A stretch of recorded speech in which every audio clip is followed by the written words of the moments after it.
From the JAMA Network, this is JAMA Ophthalmology Author Interviews. Conversations with authors exploring the latest clinical research, reviews, and opinions featured in JAMA Ophthalmology.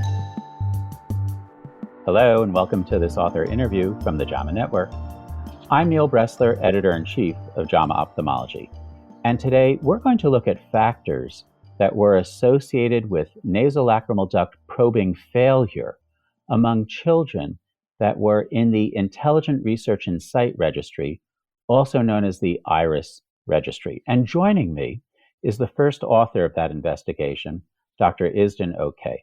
Dr. OK is an instructor in ophthalmology with Harvard Medical School and working at the Boston Children's Hospital. Dr. OK, thank you for joining us. Thank you, Neil, so much for having me. I'm very excited to be here. Maybe we could just start with why you wanted to look into factors that were associated with nasolacrimal duct probing failure. Is this something common following nasolacrimal duct procedures, or is it really not so common, but we don't know the factors associated with it? Yeah, that's a great question. So this is a challenge that's often faced by pediatric ophthalmologists. And the question of what to do in cases where you are presented with a child who comes in with a nasolacrimal duct obstruction is often a point of debate. And so part of the reason for doing this study was to take advantage of some of the interesting large data sets that we have available, in particular the IRIS registry, to get a sense of what some of the factors that can explain and can help to predict success for this procedure may be. You know, there are some factors that have been established, but there really hasn't been such a large study been performed.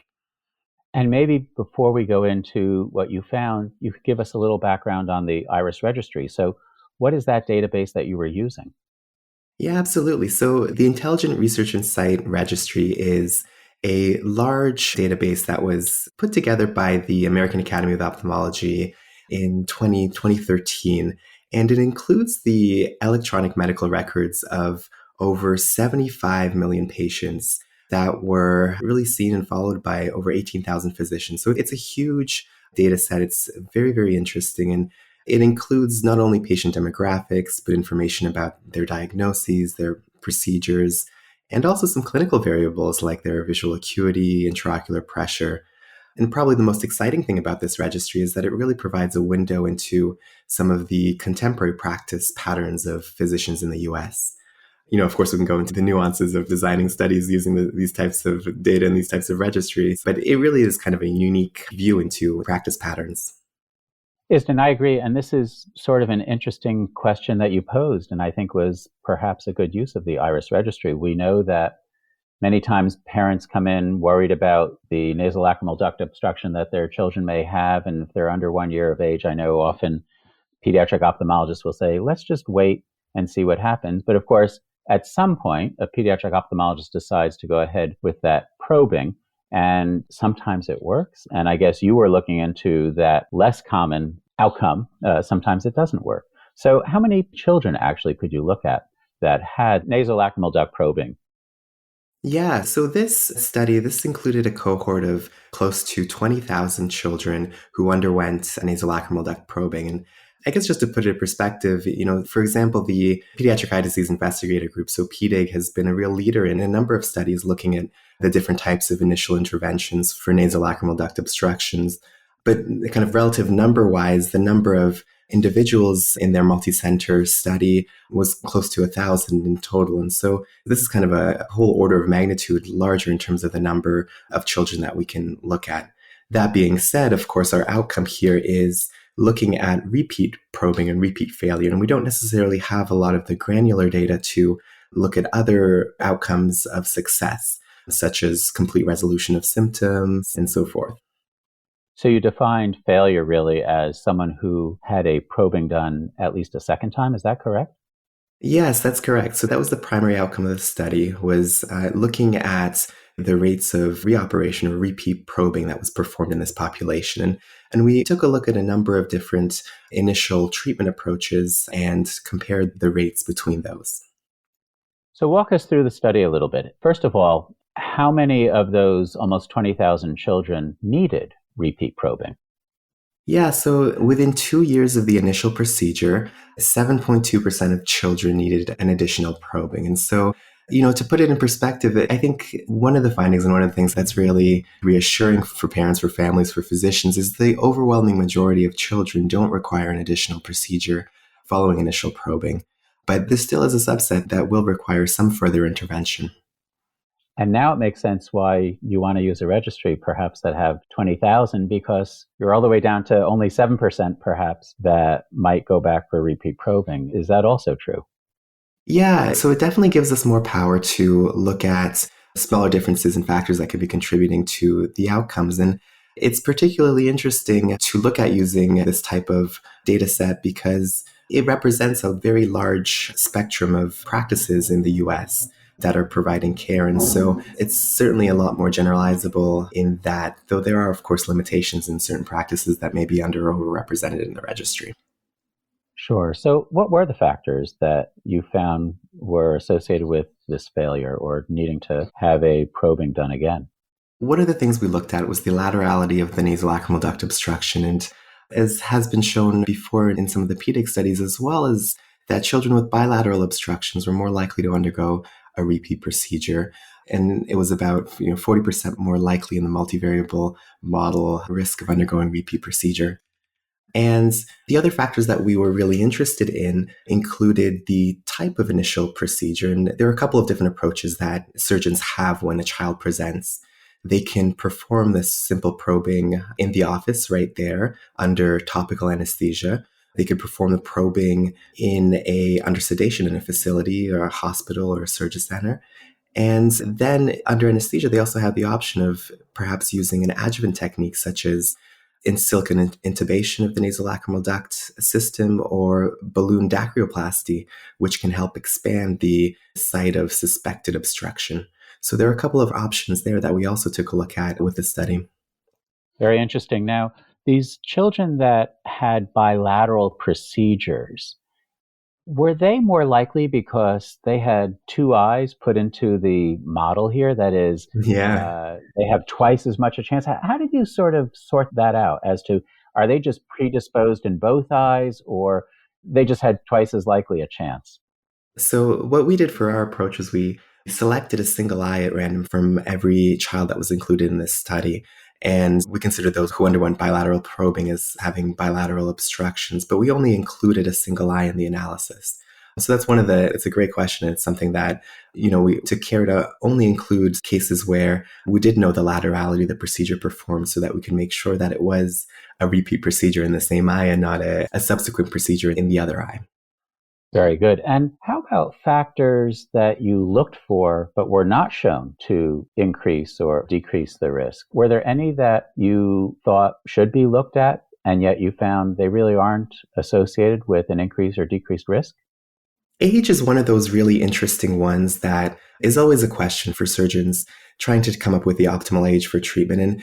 And we didn't really find a strong association with age in this study. And part of the reason for that may be explained by the fact that by the natural history of nasolacrimal duct obstructions, and in that over time, many children with an obstruction, the obstruction itself may resolve spontaneously on its own without any intervention.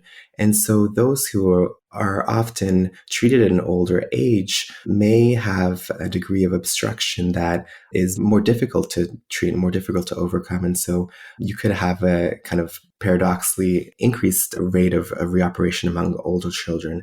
And so the age element is a little tricky to factor in, and we didn't find a strong association. And in this study, we are looking specifically at children under the age of 4.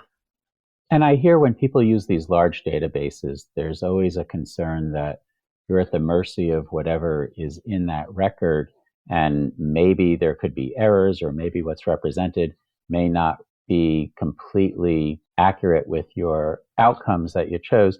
Do you think that was a problem for this investigation using a very large data set like this with hundreds, if not, thousands of ophthalmologists? We're often with these types of studies at the mercy of claims type data. So billing codes that are used to identify procedures that are performed, they weren't necessarily collected for the primary purpose of performing research studies. And in many cases, we're doing this secondary data analysis of these records. And there certainly is a potential for miscoding of data that could impact the results. I think there's certainly potential for some of these systematic biases to take place.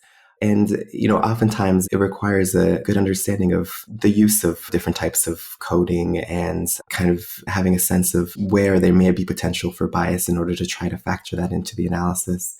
One thing I'll just add is that we do rely strongly on procedure codes, which often are a little more reliable than diagnostic codes because there's a specific timestamp associated with when the procedure was performed, whereas diagnosis codes may not necessarily be used in every single encounter to represent all of the pathology that a certain child or individual has at that moment. I think that's a good point. I think that's why I like your outcome of going back and having another procedure. We're pretty certain if the record said they had another procedure, they had another procedure. Yeah, so that's kind of the strength of using procedure codes specifically because you do have those timestamps. So tell me, Isdin, do any of these data or the results that you found change your practice in any way now? I think a lot of these data are very helpful in the sense that they're very assuring and they support some of the earlier studies with PDIC, for example, that I mentioned. I think the importance of having this additional data is it can be really useful in discussing the treatment options with parents. And I think families can be assured that the overwhelming majority of children will not require any additional intervention. I think this, in terms of other potential ways that this could impact clinical practice, and one thing we haven't really talked too much about is some of the costs that are associated with treating this condition in the different treatment strategies.